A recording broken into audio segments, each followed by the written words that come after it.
भड़ा करके क्या काम किया वो भी आपके साथ शेयर करूँगी। नहीं लहसन का साइज़ होता है इकरास व्लॉग्स।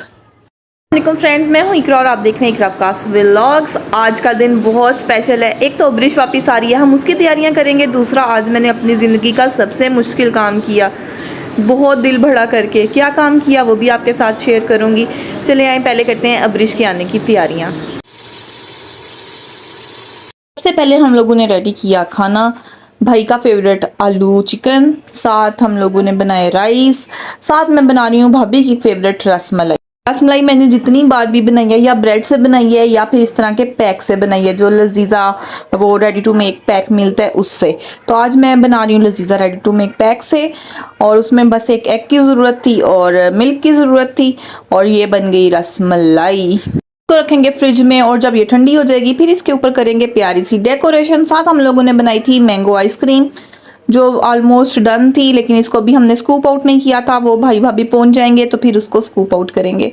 लंच बिल्कुल रेडी था, लेकिन उनको पहुंचने में शाम हो गई, इवनिंग हो गई। देखिए कितनी मज़े की शाम है, पुरसकून शाम, और हम लोग यहाँ पे वेट कर रहे हैं उनके आने का। वो लोग आ जाएंगे, फिर मुझे जाना है एक बहुत ज़रूरी काम से, जिसके लिए मैंने बहुत ऐसे समझ लें हौसला ठहराया है, बहुत दिल भड़ा किया है। वो भी आपके साथ शेयर करूंगी। बस आप लोगों से बातें करते करते शाम देखते देखते वो लोग पहुंच गए। बच्चे बोल नहीं ना सकते, लेकिन वो भी उतनी एक्साइटेड थे जितनी हम एक्साइटेड थे उससे मिलने के लिए। वो आते ही शामिर के साथ खेलने लग गई, अपनी चीजें देखने लग गई। शामिर को भी बहुत इंतजार था कि कब अब्रिश आएगी, कब अब्रिश आएगी। वो कितनी दफा ही पूछ चुका था, अभी तक नहीं पहुंची, अभी तक नहीं पहुंची। जैसे ही वो पहुंची, सारों से मिलने के बाद इन दोनों ने तो ऐसे खेलना ही स्टार्ट कर दिया। बच्चे अपना खेल रहे थे और हमें अपनी अपनी पड़ी हुई थी।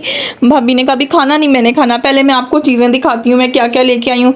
यकीन करें उसने सिर्फ पानी पिया और हमें चीज़ें दिखानी स्टार्ट कर दी कि मैं क्या क्या लेके आई हूँ। बंदा फैसलाबाद से आए और कपड़े ना लेके आई, ये कैसे पॉसिबल है। बस यहाँ पे हम देख रहे हैं फैसलाबाद के सूट। ये 6-7 जोड़े थे जो वहीं से स्टिच भी होके आए हैं, क्योंकि फैसलाबाद स्टिचिंग बहुत अच्छी है। ये मैं रावलपिंडी इस्लामाबाद में यहाँ के मुकाबले में तो बहुत अच्छी स्टिचिंग है, और इतनी रीज़नेबल प्राइस पे आपको कपड़े स्टिच मिल जाते हैं ना कि बस क्या बताऊँ। ये सारे कपड़े थे, ये मैं आपको डिटेल दिखाऊंगी, इसके लिए अलग से एक व्लॉग बनाऊंगी। उसके बाद ये देखिए, मुझे इतना फनी लग रहा था, ये इलास्टिक को लेके आई थी तो ऊंट मार्का, ये क्या नाम हुआ, कोई अच्छा नाम रखें वाला इलास्टिक का। ऊंट मार्का, ऊंट मार्का भी आपने देख लिया। और साथ थी ये एमनाबादी बर्फी। एमनाबादी बर्फी भी मिठाइयों में एक मशहूर तरीन ब्रांड है। जो लोग फैसलाबाद से हैं उनको अच्छे तरीके से इसका पता होगा। मेरा ननिहाल फैसलाबाद का है, तो जाहिर है जब से बचपन से हम लोग ना छुट्टियां, गर्मियों की छुट्टियां जब करने जाते थे ना अपने ननिहाल, तब भी आते हुए ये लेके आते थे, और अब भाभी भी हमारे लिए ये लेके आई। साथ आया जीवन गार्लिक। ये बहुत बड़ा बड़ा गार्लिक होता है, बहुत बड़ा बड़ा लहसुन होता है। ये समझ लें जितना प्याज का साइज़ होता है ना उतना ही लहसुन का साइज़ होता है, और ये बहुत एक्सपेंसिव है। ये मेरे मामू की अपनी काश्त है, मामू ने खुद बोया और काटा, और अब ये रेडी टू सेल है तो हमारे लिए भी भेजा। ये बहुत एक्सपेंसिव होता है, लेकिन ये बहुत फ़ायदेमंद है। ये देख लेना कितने बड़े बड़े इसके ये जवे हैं। ये आप थोड़े से भी डाल लें तो आपकी हंडिया में बस 4 चांद लग जाएंगे। आपको वो लहसुन छीलने की मेहनत नहीं करनी पड़ेगी। इसका साइज़ बिल्कुल प्याज जितना था। मैंने तो पहली दफ़ा ही देखा था, इससे पहले मैंने नेट पे ही देखा था। मामू ने इस पर बहुत मेहनत की है और फाइनली फल उन्हें मिल रहा है। ये है G1 गार्लिक। आपको पता ही होगा, नहीं पता तो आप नेट पे सर्च कर सकते हैं। बहुत ही फेमस है आजकल। ये लोग बिजनेस के पॉइंट ऑफ व्यू से भी इसको बहुत ही ज़्यादा इसको पीक मिला हुआ है, और वैसे हेल्थ के हिसाब से भी ये बहुत फ़ायदेमंद है। सारे काम हम लोगों ने कर लिए थे, खाना भी खा लिया था, गिफ्ट भी मोटे मोटे देख लिए थे। डिटेल में जब देखूंगी साथ आपको भी दिखाऊंगी, उसके लिए नेक्स्ट व्लॉग देखिएगा। अब मैं जा रही हूँ ज़रूरी काम से। किस काम से जा रही हूँ फ्रेंड्स, ये अब आपके साथ शेयर करती हूँ। मेरे पास पड़ी हुई थी कुछ ज्वेलरी, गोल्ड की ज्वेलरी ना, तो मैं वो सेल करने जा रही हूँ। में से कुछ जो रिंग्स वगैरह थी ना वो मेरी शादी से भी पहले की थी, तो वो तो मुझसे फिक्स ही नहीं होती मेरी फिंगर पे। ज़ाहिर अब फिंगर्स भी मोटी मोटी हो गई हैं, वेट भी ज़ाहिर उस तरह से है, तो नहीं वो साथ पहनी भी नहीं जाती। ख़ासतौर पे जो बैंगल्स और कड़े और चूड़ियाँ, ये तो बिल्कुल ही नहीं पहनी जाती, ना ही मुझे कुछ ख़ास पहननी पसंद है।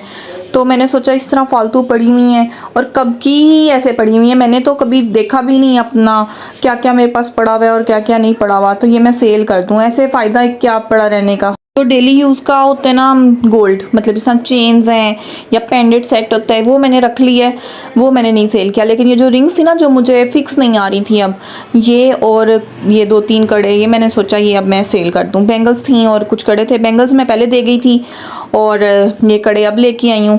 इसका वेट शेड करवाऊंगी और बस ये सेल कर दूंगी। ये मुश्किल मुझे इसलिए लग रहा था, इरादा तो मेरा हर दफ़ा बनता है कि मैं अब सेल कर दूं, अब सेल कर दूं, लेकिन मुश्किल बस इसलिए लगता है कि इसके साथ मेरे फादर की यादें जुड़ी हैं। ये भाई के पास पड़ा हुआ था सब कुछ। भाई ने भी कहा कि अब ये अपनी जिम्मेदारी खुद संभालो, ये अपना शॉवर पकड़ो जेवर का और जहाँ मर्जी संभालो।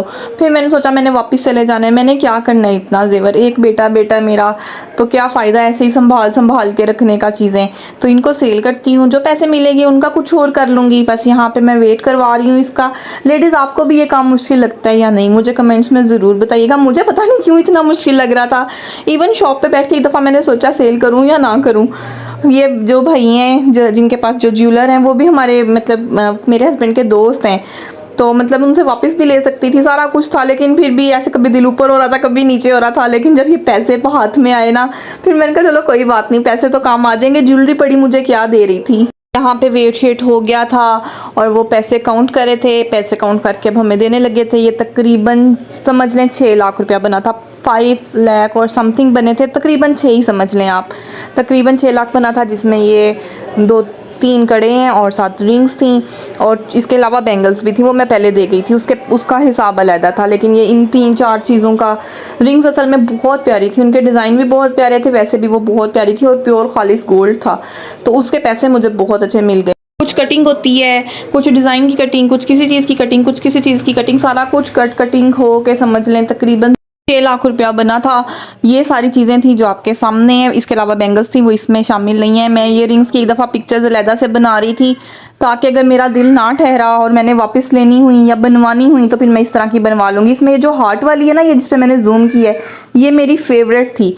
अच्छा गर्ल्स लेडीज़ आपको एक टिप दे दूं, जब भी गोल्ड लें कोशिश करें जो उसका डिज़ाइन पसंद करें ना, वो मोतियों वाला या अंदर ये स्टोन्स वाला ना हो, सीधा सीधा डिज़ाइन हो ना, तो जब आप कभी सेल करेंगे ना तो आपको पैसे बहुत अच्छे मिल जाएंगे उसके। ये हम लोगों ने इसकी रसीद भी बनवा ली थी। अच्छा जब भी कोई लेन देन करें वो लिखवा लाजमी लिया करें, उसकी लिखित पढ़त लाजमी क्या करें, ये तो हदीस में भी है, जब भी कोई लेन देन करें तो उसको बाकायदा उसका रिटर्न हो आपके पास होना चाहिए। बस हम लोगों ने भी कर लिया था, कितने तोले, कितने पैसे, क्या कुछ सारा कुछ ये भाई हमें बना के दे रहे हैं। ये अब हम अपने पास रख लेंगे और जेवर हमने भाई को दे दिया और पैसे हमने इनसे ले लिए हैं। अब छोटी छोटी चीज़ें फ्रेंड्स बस मेरे पास बची हैं जो मैं कभी कभी पहन लेती हूँ जब कोई फैमिली फंक्शन होता है, कोई वेडिंग शेडिंग कुछ इस तरह का, तो मतलब निकाल के मैं पहन लेती हूँ। लेकिन ये जो कड़े थे ना, ये मैंने कभी पहने ही नहीं। ये समझ लें शादी के इस तरह ही हैं, दोबारा कभी मुझे ज़रूरत ही नहीं महसूस हुई इन्हें पहनने की। या ज़्यादातर मैं मैचिंग्स पहन लेती हूँ या जो छोटे ब्रेसलेट होते हैं गोल्ड के वो पहन लेती हूँ, तो इसलिए ये मुझे लगता था कि ये मेरे पास बेकार हैं, इनकी मुझे ज़रूरत नहीं है, तो इसलिए मैंने इनको सेल कर दिया। पता नहीं ठीक किया या गलत किया, लेकिन कर दिया। अवकाश से मैंने मशवरा किया, अवकाश ने भी कहा जैसे तुम्हारा दिल है वैसे कर लो, तुम्हारी ज्वेलरी है, तुम्हारी अपनी सोच है, जो तुम्हें ठीक लगता है वो करो। तो बस हस्बैंड की सपोर्ट हो तो और आपको क्या चाहिए। तो बस फिर हम लोगों ने जाके ये सेल कर दिया। उनकी जो शॉप है भाई की, ज्वेलर शॉप जो थी वो मार्केट के अंदर थी, तो यहाँ से निकलने में ही हमें आधा घंटा हमारा लग गया। अच्छा मैं घर से सोच समझ गई थी कि मैंने ज्वेलरी सेल करनी है और मुझे पैसे मिलेंगे, लेकिन फिर भी दिल ऐसे पता नहीं क्यों थोड़ा दुखी भी हो रहा था। कभी लग रहा था कि नहीं सेल करनी चाहिए थी, कभी लग रहा था कि ठीक की है, जो किया ठीक ही है। फिर मुझे अवकाश ने कहा अब तुमने कर दिया जो करना था, अब सेटिस्फाइड हो, जो कर दिया ठीक कर दिया, अब इसके बारे में ज़्यादा ना सोचो, अब इन पैसों का सोचो कि क्या करना है। तो अब मैं ये सोचूंगी कि मैंने इन पैसों का क्या करना है। ये हैं वो पैसे जो मुझे ज्वेलरी सेल करने पे मिले हैं, देखें कितने ज़्यादा है ना, ये मेरे अपने ज़ाती पैसे हैं। अब इनका मैंने सोचना है कि मैंने इनका क्या करना है क्या नहीं करना, वो भी आपके साथ शेयर करूँगी कि मैंने कहाँ पैसे लगाए, ठीक किया या नहीं किया, ये आप मुझे कमेंट्स में बताइएगा। आप भी तो मेरी फैमिली हैं।